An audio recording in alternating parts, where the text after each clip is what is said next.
Welcome to the ITSP Magazine Podcast Network. You're listening to a new episode of Secure Your Strategy Podcast, where your host, Chloé Messdaghi, provides strategies to leaders and managers on how to repair critical issues in security and tech. We're glad you've tuned in. It's time to secure your strategy and your stakeholder approval. Knowledge is power, now more than ever.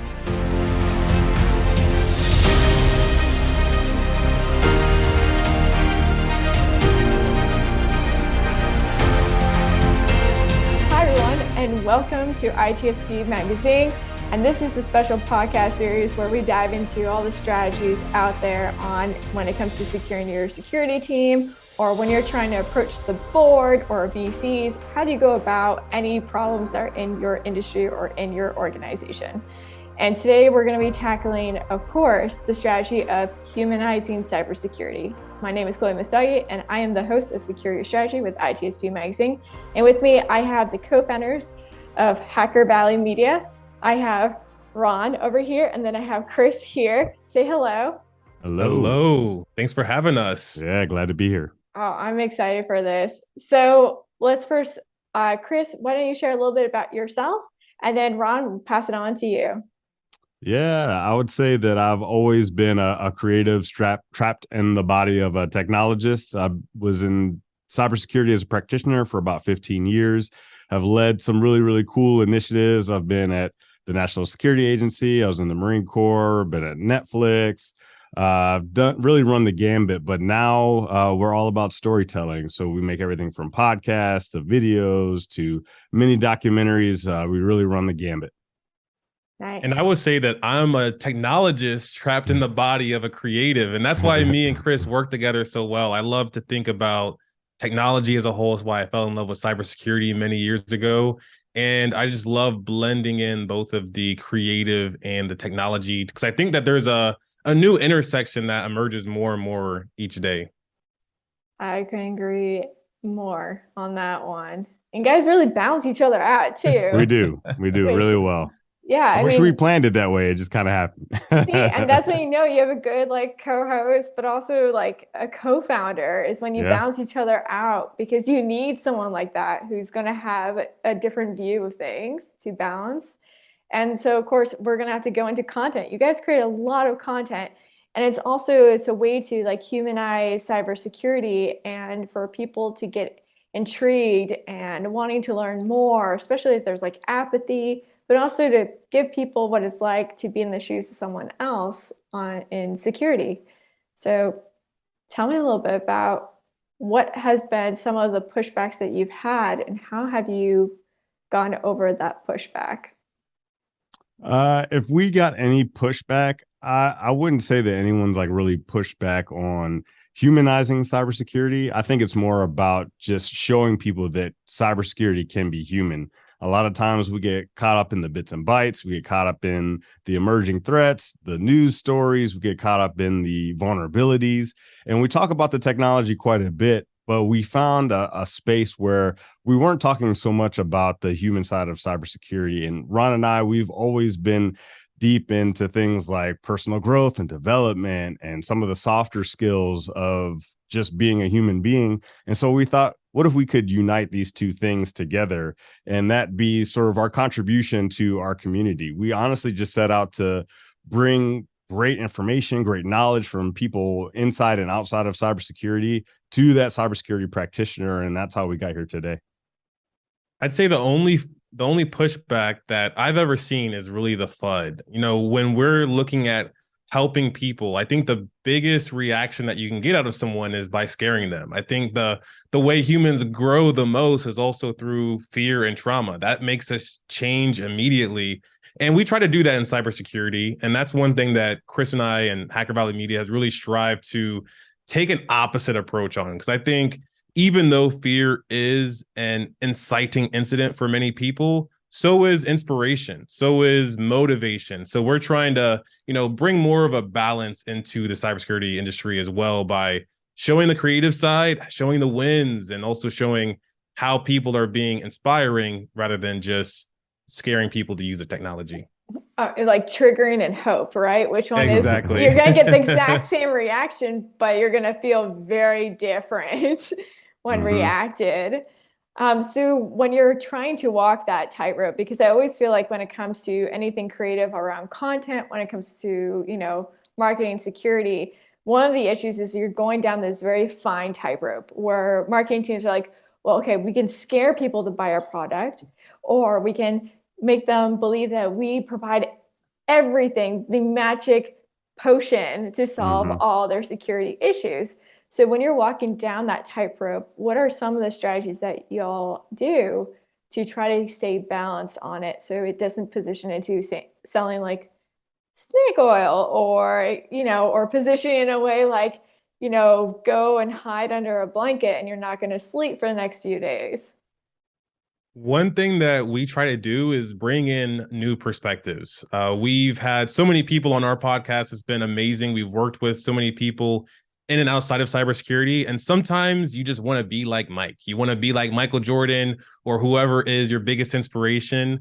In our case, we brought in Simone Biles, and we had, someone bring in a fresh perspective of, hey, I also have an adversary in my field. I'm a gymnast. I face other very talented gymnasts, some of the most talented gymnasts in the world. And here's how I face adversity. Because a lot of the times the technology is part of the solution, but also it's how we handle the challenges that are in front of us from a personal level, from a communication level. So bringing in different perspectives to show that, hey, it is about the tech, but it's also about the people and the processes. And here's how other people that have inspired have approached these processes and challenges. One thing that Ron just really, he nailed it. And it's the fact that I really appreciate scary movies. And the reason why I appreciate scary movies, I didn't realize this until a couple of days ago. I realized it's really easy to get that inciting incident in a scary movie, right? If you think about it, everything's kind of normal at one point, and then all of a sudden the zombies come, or here come the aliens, or the ghost is in the house. That's easy. But in order to get an inspirational story, that's much more difficult. So trying to find a way to motivate people, to find that way to give people something to strive for, to hope for, is a little bit more difficult than trying to scare them. And so that's where we've always stayed. We stay on the hope side. We stay on the positive side when we have these conversations, when we do this content. That's interesting about the Simone Biles, bringing someone who's an outsider, but that, like, Ron, you're spot on. Like, sometimes you need someone outsider to be like, well, I've been through other things. It may not be a security situation, but I also know how to be resilient and struggles, and, knowing that that's part of life kind of situation. And then Chris, like what you're sharing about horror movies. So I remember there was this one time I had a creative idea of, what if we did like a kind of like a fun video where we would all be, say, for example, it would be like a holiday, like season's greeting kind of thing. And what would happen in it would be like you get that phone call. We all know that dreaded phone call on Christmas Eve where we are dealing with an incident and you've all been drinking. So it'd be like a shot of someone drinking, and then you have a shot of someone like, hanging out with their kids or like talking with their family members, and they all get the text message, and then someone goes into the room, closes the door, and like screams and all this. And then it would be like, wishing you the best holiday survival this holiday season. And I thought that would be such a funny video to do, because in my mind, I'm thinking this is it's playing with something incredibly serious, but for people to understand, like, this is an actual thing that happens all the time during the holidays. But at the same time, doing such a project, and for those that would view it, it may trigger them because they've gone through that. And they remember that horrible moment, and some went to see therapists and are still recovering from it, like a PTSD moment.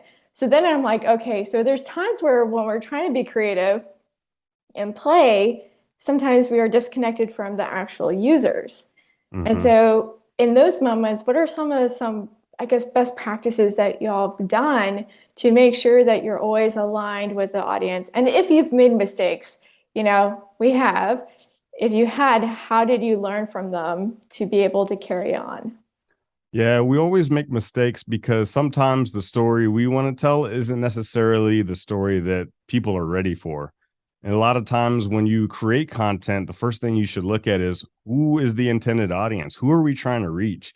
Are we trying to educate people that don't know about cybersecurity? Are we preaching to the choir? Do we want to have a conversation with cybersecurity practitioners? Do we want to talk about something that they aren't wanting to talk about, but they feel we need to have a conversation about? Whenever you really understand the audience, whenever you understand that demographic, whoever it is that you're trying to speak to, that's when your message, that's when the content will really resonate with the audience. On top of that, I think we face this challenge all the time in cybersecurity of telling these effective stories and reaching the audience in a way, especially when we're speaking to executives or the board. It's almost like there is a disconnect a lot of times because of our vocabulary. I think vocabulary is really everything. If I were to speak only in acronyms and talk about HTTPS and did you see this over here, this exploit, the CVE, did you get the CVE ID? It's like, whoa, hold on a second. Like, what is all this abstraction and language that you're using? I believe that every mistake that we've made on, our creative journey has come down to language or expression. We hired a vocal coach a while back, and she helped us with articulating our words, pacing.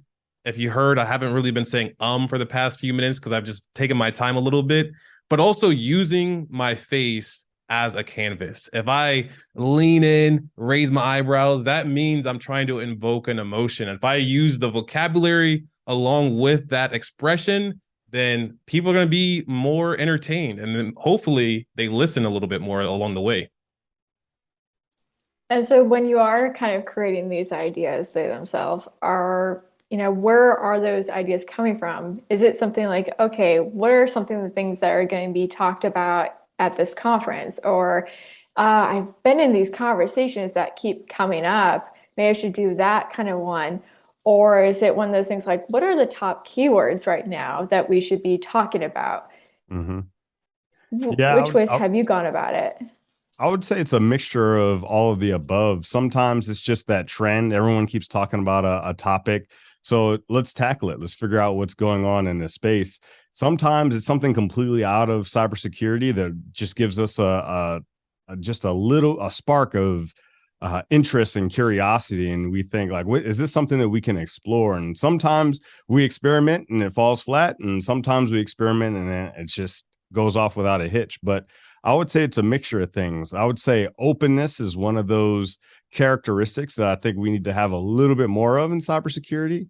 I think by design, we're pretty closed off and we're even a little bit distrusting of our environment, which is good from a cybersecurity standpoint, but it might close us off from other experiences. It might close us off from other knowledge. So every opportunity that people get to kind of open that window up a little bit and let some things in, I think can bring us that more inspiration that we're looking for.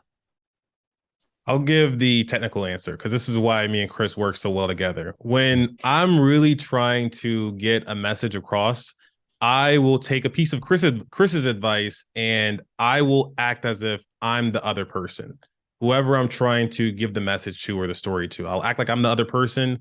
But what I'll also do is I'll make a flow chart or a mind map, and I'll say, if I say this, what are the possible things that the person will respond with? And then I like to traverse that mind map and make sure that when I do speak to someone, especially if it's on a very important topic, that I'm equipped and armed with all of the points that I think they're going to be curious about. Chris had this cool exercise that he showed me a while back about treating someone like your mentor that's not your mentor yet, asking them the questions mentally and seeing what they say. Maybe you're one-to-one and like what you asked this mentor, the response will be the same as you imagined, but it might be different. But that also gives you more opportunities and ideas for things that you could do. It's like putting on glasses where, you can see like a dragonfly, and for example, like you'll be able to see all the different ways of how to view something versus this is what I'm thinking. This is the way I believe things are running and how people will respond to it. Now I actually am going to test this out like a I keep thinking dragonfly, but it's like a dragonfly view of the world. The power of imagination. Right? Mm-hmm. Right. And so, this kind of reminds me of that kind of talk of like, okay, when we're coming up with like creative ideas, how do we deal with people that might be like the people that are always the no in the room? You know what I mean? The ones that like, oh, I have this cool idea, we could do this, and then they're like, no, or like not going to happen. Where did you get the data for doing something like that? No data, no. And if you're a creative person, that's like the part where you just feel like creation just died in that one moment. And I remember reading that there's like I think it's called the Disney method. I don't know if you ever heard of it, but basically what you do is you bring a group of people into a room. You tell everyone, be the dreamer. Think of all the ideas in the world, but you cannot be negative about the idea. You cannot, you cannot break down the idea how it's going to fail. Just do all the ideas in the room. So everyone who enters this room has to be creative and big picture thinking. And then they bring it to another room. So then you go into a different room, and in this room, you bring all those big picture ideas, and then you bring it down, like, how would this work? And then from there, you go into another room where now you go into the detail of like, what will be the purpose of this? And how is it not going to work? If there isn't going to be a parts that are going to work, should we just remove this one item? So you kind of tailor it down, but then you allow for everyone who is that big picture thinker to analytical thinker to feel accepted and immersed in a room where other people have to take on that hat as well. I don't know if that's something that you all have done or something as a practice to help people reduce that immediate no.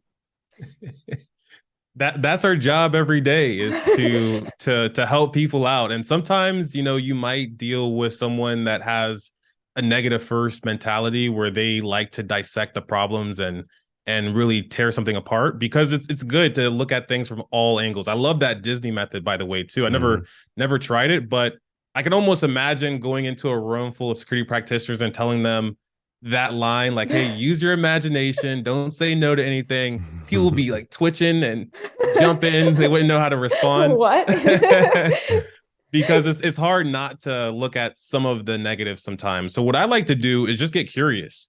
If someone says that something's a bad idea, I'm genuinely curious as to why. Like, why do you believe this? Maybe I have something to learn, or maybe there's a way for me to build a better relationship. A lot of the times when someone says no, it's not necessarily a no, it's really a yes, but. So I kind of try to look at it from that perspective, and then do some Socratic questioning where I'm like, all right, well then what about this? What about that? And go deeper down the rabbit hole. Yeah, I would say that we do a little bit of this in Hacker Valley, right? We come up with ideas all the time, and then we try to figure out how they might work. And there are times where we're working with folks and we might think it's the best idea in the world, and they don't think it's the greatest idea ever. That's when I had to learn that not every idea is for everybody. So maybe you're working with a team that is like, that idea is not for us.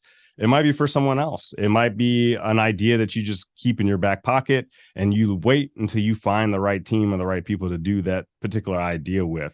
But I wouldn't get disheartened by it, because it can be disheartening, especially if you're a creative and you're coming up with all these ideas and people are telling you no. But it might be just a case of like just holding on to it and making sure that you share those ideas with people that you think are going to be receptive to it. I like that, the point about putting it in your back pockets, because maybe it's not you. It might be just the people that you're working with may not want to do that item. So wait until you can find the right people to do that item with. I don't think I've ever heard that There's a really great quote that I heard one time. It's called, "It's not that I'm not right, it's that I'm not right now."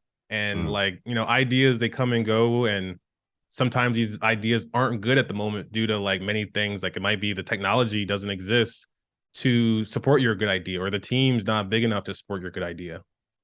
Yeah, that's true. You need to take in all the considerations, all the players, what's on their plate, what's on your plate, and then the participants in it, what would that look like? So how do you all go about trying to push more creative content forward? Say, for example, if the company is kind of stale in a sense. Like they're not coming out with anything creative. And it might be they don't have enough time, or there's too much pushback or internal gatekeeping or any of those things. So yeah, how would you advise those type of situations? I would say first you have to look at who you are as a company, right? What do you stand for? What are the personalities, the traits, the values that you bring to the community? And then you start to walk backwards from there. And once you have that, then you want to understand, who are you speaking to? Who is that audience? And then you try to marry the two together. If you are a company that has a lot of life and a lot of comedy, it might be a time where you have to try that comedy, give it a shot, and try that comedy with that particular audience in mind. I would say that the worst thing you can do is just say, oh, this is how we've always done it, and so we're going to keep doing it this way. But if you really want to stand out, if you really want to make a connection, especially if you don't have the connection with the community that you're looking to have, you have to go back to the basics. Understand who you are, understand the things that you care about and want to talk about and want to help people with, and then tie that to the people that you're trying to reach. And boom, there you go. Now you're creating content, at least mentally. Now you have to find that medium in which you're going to do it. Are you going to start creating podcasts like this one? Are you going to start with social media posting? Are you make images? Are you going to do videos? Are you going to really index on like a YouTube channel? Then that's when you start to pull together that strategy for creating content. What I see happen sometimes is you'll go all in on one thing before you know that it's going to work for you. I've been guilty of this. I think we both have, Chris and I would imagine you too as a content creator, is sometimes it's just good to experiment. And experimentation has nothing to do with sharing it with the entire world. Experimentation is trying something new out, like going back to the sharing an idea and getting it beat down from someone. That might be a good thing, especially if you have a video idea and it's not well produced, you don't have a video editor. These things just might not work out, but at least you'd have a pilot. You might have a script, something that you could share for when that opportunity is ready. And I think that we're all able to express ourselves creatively in many different ways, whether it be written, spoken, acting. We just might not know how to tap into that yet. And I think the more that we put the reps in, the more that is visible to when it's time to tap into that skill. So how do we tap into creativity for people that struggle for creativity? The best way to tap into creativity is remind yourself of when you were a kid. I mean, that's when it really started for a lot of us, whether we're doing make-believe, whether we are playing with action figures, or we're playing in doll houses, or whatever it is, we're, playing different games you do as a kid. You start to imagine, you make believe like, oh, what if, or imagine if. And as you get older, you start to get locked into different systems like traditional education. You get locked into a job. You get locked into certain things from a family perspective. And these aren't bad things, but they tend to set up situations and systems in which it doesn't leave a lot of space, or if we don't, at least let it give us a lot of space to have that imagination. All you have to do is start to remember those things like when you were a kid. And once you remember that, then you can start to open your mind to the other possibilities. I get ideas all the time that have nothing to do with cybersecurity or even Hacker Valley. And sometimes I'll just sit around and I'll play. I'll make a funny skit through audio, or I'll make a crazy TikTok or Instagram video, just because it's not what I do, but I love to exercise that creative muscle. So those little bits of inspiration that you get throughout the day, once you've kind of opened yourself up, even if you don't send them to anybody, even if they're just for yourself, it'll allow you to flex that creativity muscle a little more. I've always been envious of people that were able to be creative when they were a kid. I was way too embarrassed to be creative. I didn't want to draw publicly. I didn't want to dance. I didn't want to sing. But it wasn't until I had my own place as an adult to where I started to explore my creativity. I started to sing in the shower. I started to do impressions of random people and random characters. And it was the privacy that really allowed me to be creative. So just like Chris is saying, whether when you were a kid or as an adult, put yourself in that environment, because the environment is at least one thing that will get you closer. The mindset as well, but The environment is one thing that you do have control over. Your mind is, very volatile. You might have these random thoughts or you might be self-conscious, but I would start there. Yeah, so having a safe environment and also not to be afraid of risks in a sense, or just being Right. able to let yourself be free for one moment. Don't let your head like tell you that's silly or like be your age or, that's not your role or anything. Like just go for it. Yeah. And just have fun. That's what creativity is about, is having fun. However, there are 100%. times where it starts feeling like creativity becomes one of those things where you are not wanting to do any of it because you're so tired. So how do you prevent kind of like a creativity burnout in a sense? You got to embrace it. It's going to happen. If you do anything for long enough, you are bound to get burnt out of it.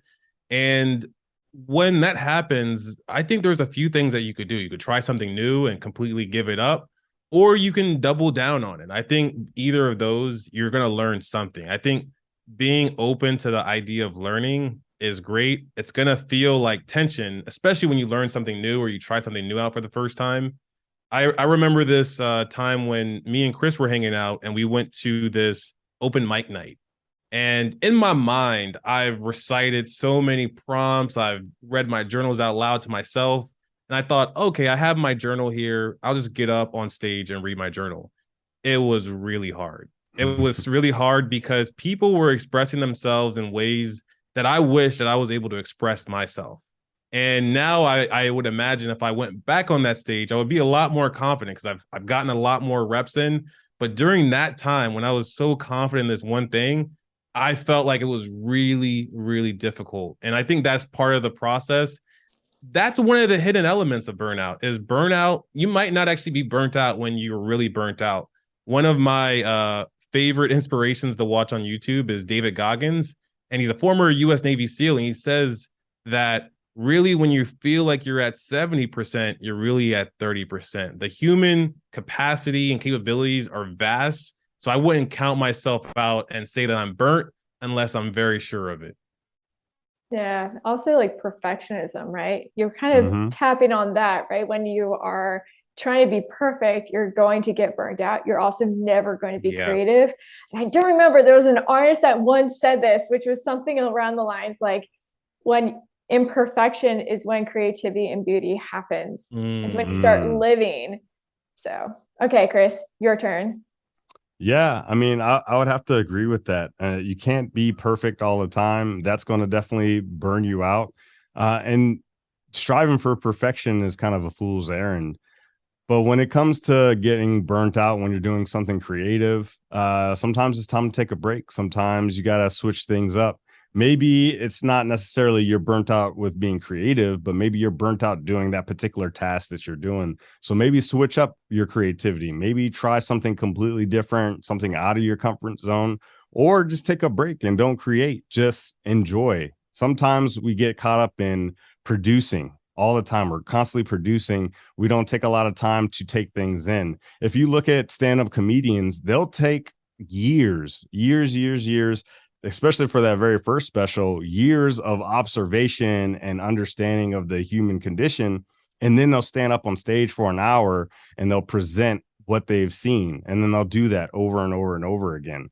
It's very similar to how people should create today. A lot of times we get caught up in production and we don't take things in. But I think the more you can take things in, the better you're going to be able to create. So find that balance of being able to take information in, taking in inspiration, taking in stories, and then go back to production when you're ready. I like that. All really good tips. Well, thank you so much, Chris and Ron, for being on here today with me. And, if anyone wants to reach out to them, their information will be posted below the video, but also in the podcast that you're listening to on ITSP Magazine. So thank you all so much. If there is one last takeaway, if you had 30 seconds of your best tip on being successful in this industry when it comes to being creative, what would that be? And go. No pressure at all. You want to first, Ron? I would say start today. See what you can do today and let that lead you into tomorrow. Nice. I would say that remember that everyone has that inner child in them. No matter how mature they are, no matter how powerful they may seem, there's still that inner child. And sometimes when you make content that really appeals to that inner child, it really, really sparks something in them. If you look at things that focus on nostalgia, look at things like Stranger Things, very nostalgic for people that came up in that era. So just remember that everyone's a kid at their core, and you'll be all right. I like the tip. I will still not watch Stranger Things. I cannot handle horror. I don't know how you do it, Chris. I can't do it. Horror's great. I think it's awesome. Well, thank you all so much. And I look forward to having you guys back on for another. Absolutely. Thanks for having us. Thank you. Thanks.